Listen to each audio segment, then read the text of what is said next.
Today I'm out here checking on how my frost seeding has gone. If you guys watched my frost seeding video a little while ago about perennial clovers and alfalfas and stuff, you can go back and check that out on my channel, but it's actually looking really good today. I frost seeded it at the end of February. It's actually coming along really nicely considering frost seeding takes no tilling, no disking, or at least I haven't disked or tilled any of it. So you'll see some grasses in there. You'll see some weed pressure, that sort of thing, but it's really minimal considering what's there. And here in a few weeks, I'll come out and clip it with the brush cutter even, and just clip it somewhat high to stump back those weeds, and then even clip the tops of the clovers off to bring some more new growth. And then I'll come back a couple weeks after that and spray it with some liquid fertilizer that has a lot of potassium in it that the clover likes. So we'll do an update on that as we go. But what I'm doing today is, along with checking on the food plot, is I am eliminating, terminating last year's screening. So you can see here behind me, I have last year's screening, which is made up of, it's Grandpa Ray Outdoors Fortress blend. It has Egyptian wheat, pearl millet, forage sorghum, and screening sorghum in it. So those are a couple of different Milos. One's a little taller than the other one. The one has a lot more forage in it of the seeds they like to eat.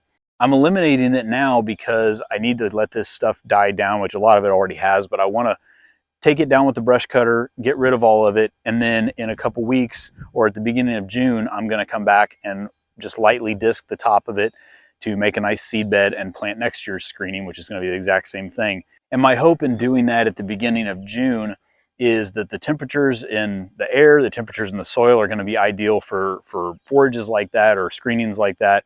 Things like your sweet corn or your field corn really thrive on hot weather or warm weather, humid weather. And here in the Midwest, we got plenty of that. So planting it at the beginning of June, it should really make it pop, make it burst out of the soil and really get going well. Last year and the year before, I planted it at the beginning of May, and it just really took a long time to ever take off and get going. And last year, it really didn't get to an ideal height. There was a screen there, but it wasn't 10 or 12 feet. It was more like 5 or 6 feet. This year, the recommendation was made to wait until that first week of June. I'm going to hopefully have a rain in there somewhere. That's about the time of year where we stop seeing rain. We'll hopefully have a good rain coming in. I can get that in the ground, layer it over with liquid nitrogen fertilizer. It's 1149 liquid fertilizer from Grandpa Ray Outdoors. And that should really get that stuff going, get it bursting out of the ground and get it to where I want it to be as deer season comes around. In addition to that plan, last year I planted Milo in a couple different places as an experiment to see how it would grow in different places down in the timber. I have some pictures of that I can share. Down in the timber, it did really well. Typically with Milo, you don't see deer or anything grazing on it until the first frost or until there's other desirable forages that have kind of wilted down or become unavailable. But I'll tell you, last year, the deer ate all the Milo that I had basically before deer season even started in September. So I am not necessarily upset about that. I wanted them to wait, but they don't apparently read the script that way. So I would like for them to have waited until it was closer to deer season or even into the late fall and winter before they started munching on it. But I will say that in the Fortress blend, there's also a Milo, like I said, a forage Milo, a forage sorghum in there that I saw many of them eating on that. That honestly was, I think, our deer's preferred forage last year. We had, clover available to them and things like that, but Milo was really their preferred forage. So with that being their preferred forage from last year in mind, my idea this year is to not only have it in the screening as the purpose of it being a screening, but there is some food in there. I'm going to go around this plot, around the edge of it, and plant strips of Milo. And then over here by the high-rise stand, which I did a video on a while back that you can check out of how that stand is set up and why.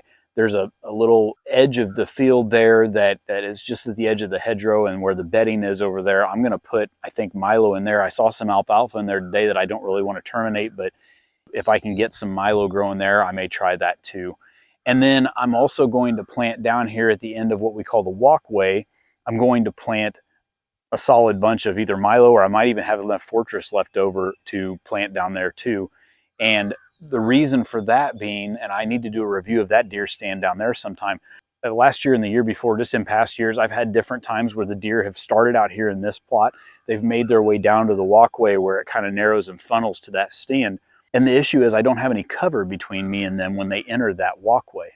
Now, the stand is only 30 to 40 yards away from the entrance to the walkway. And so whenever they get down there, they're really within close quarters at that point, and it can be very challenging to get drawn on one of those deer.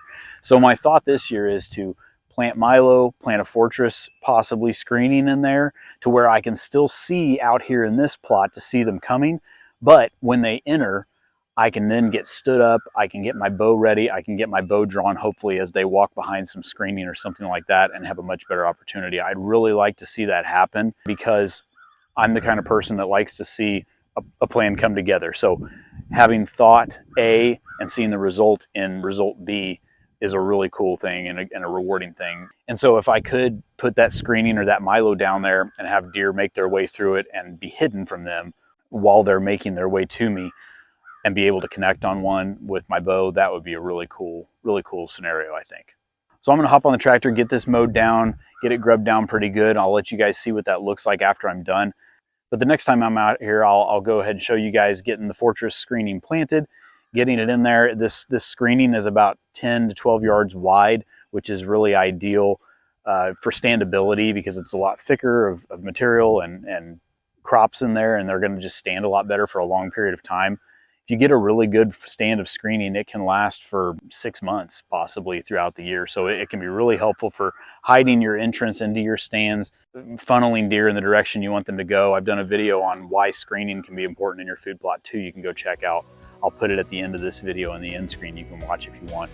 And then I'll take you guys along as I plant that strip of Milo and the whole process of disking and getting that harrowed in and things like that. Thank you for watching Farming for Whitetails. We'll see you next time.